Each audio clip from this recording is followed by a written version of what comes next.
Hey, good morning, good afternoon, good evening. I'm out on a little walk in Burlington, Vermont. And there's a Burlington bike path here. And I was just listening to a devotion.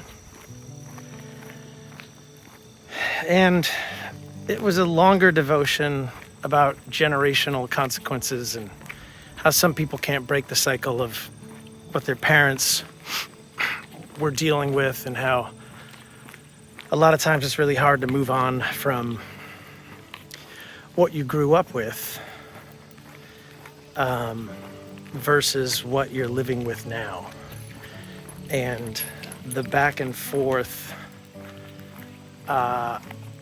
in those types of situations.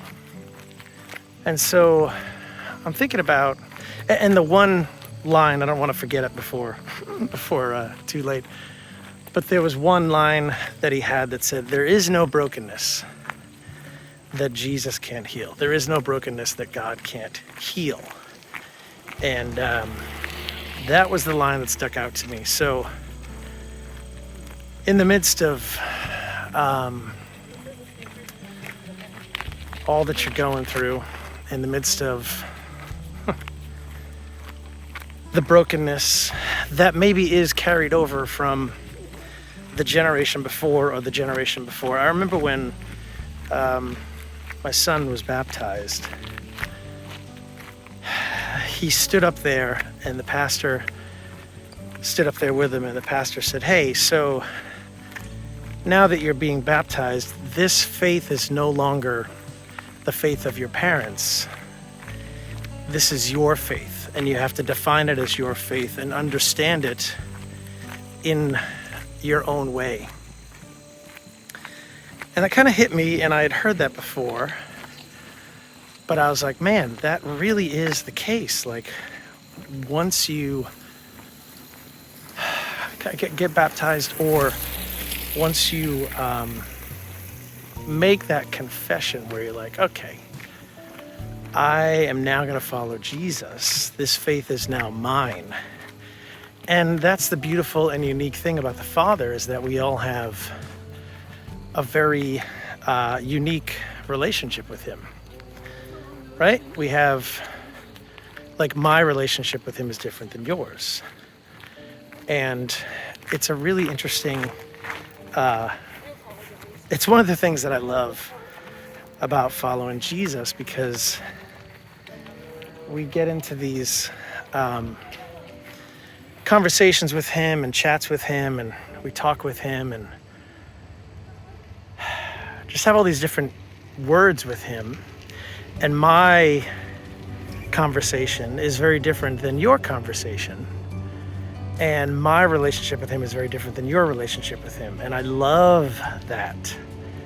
And so we get into this place where we may have this brokenness that's carried over from generation to generation to generation.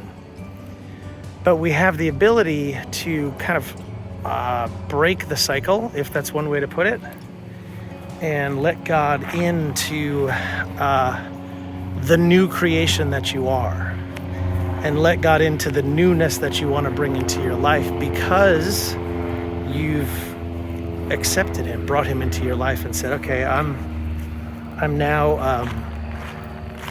a new creation because of Jesus. And so that brokenness in the past that you were struggling with, or that your parents struggled with, or that your grandparents struggled with, doesn't have to be the brokenness that you struggle with. Does that make sense? I mean, just looking at it from my own perspective and my own life, and I was raised in a very cool kind of Christian home. My parents were really good, but they had flaws, and I have flaws to my kids. And as I get older, I see the stuff that they did that I'm not really that interested in being a part of. And I'm not that interested in being privy to, well, not even privy to, that's the wrong word. But I'm not interested in having that in my life, put it that way, right? And so you have this situation, this place where all of a sudden, hold on, let me just show you guys what's going on here. This is absolutely beautiful. Hold on. So, just soak that in for a minute. Man.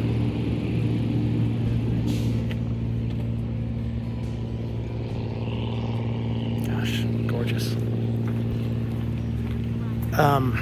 So we have these things in our lives, these broken parts of our lives, this brokenness, and sometimes we like to blame it on our parents. Sometimes we like to blame it on our grandparents and the way that we were raised and the way that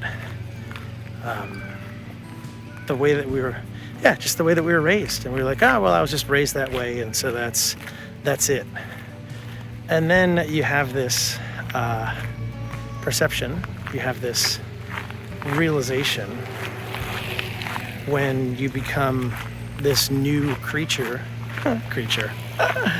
this new person in Jesus, and you can bring him into that brokenness, and there is no brokenness that he can't heal, right? It's a wonderful, amazing, incredible promise.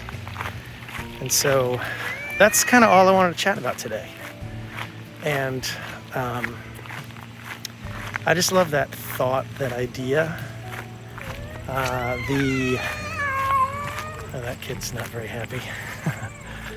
I love the promise of that, the newness of the Father, the newness of what he brings into our lives, the brokenness that we have, that he will heal over and over and over and over again.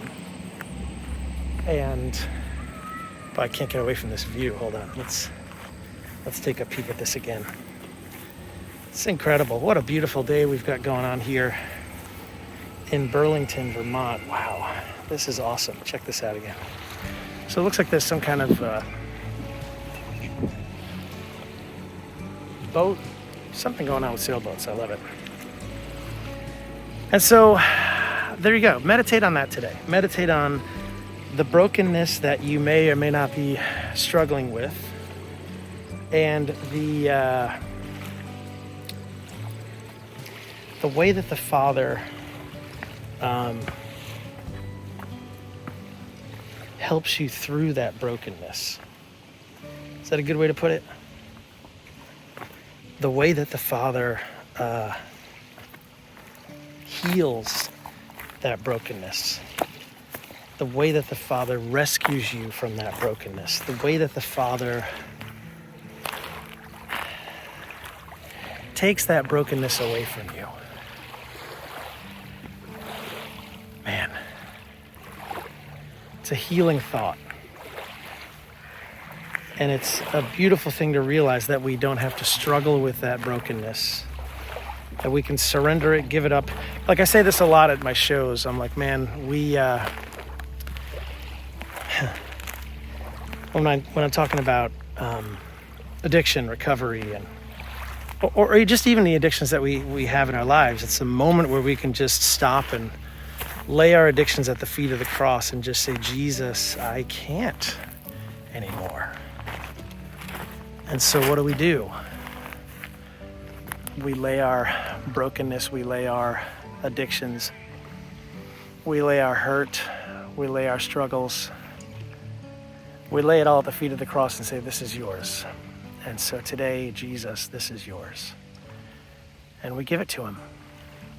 And it's this burden that gets lifted off of our shoulders. But you might have to do it daily. You might have to do it hourly. I remember we spoke about this a while ago, but people that are struggling with certain things, a lot of times I've heard them say, you know, during that time in my life, I was taking communion every day. And I was like, that's an interesting way to attack it, but a good one, a really, really good way to kind of bring the Lord into the conversation and into the healing aspect of it. And so today, there is no brokenness that the Father can't heal. And so maybe find, your local lake or ocean your local beach. Sit down, relax, meditate on that little phrase. Find some verses in the Bible that talk about assurance, talk about the Father walking with us always. And just let that be a part of your day today. Okay? Man. I'm going to hang out here a little longer, and then I got to make my way to the show. I got a show tonight in Colchester, Vermont. And then I've got a long drive. I got to get home because we've got a funeral that we have to go to tomorrow. So, yeah. So here we are. Awesome. There is no brokenness that the Father can't heal. Be healed today. Prayers up for you. Thanks for being here. Join the band. Be a part of it. Head over to joindaysband.com. Get involved. Let's change some lives together. And you can get fed as well with Bible studies and worship, devotions every day, and a community of people that are seeking and wanting to know Jesus more and more and more. And that's all going on inside joindaysband.com. So you can head over there, be a part of it. And thanks. Thanks for being here today. And just take a minute, meditate on that. There's no brokenness that the Father can't heal. All right, guys. We'll see you on the next one. Take care.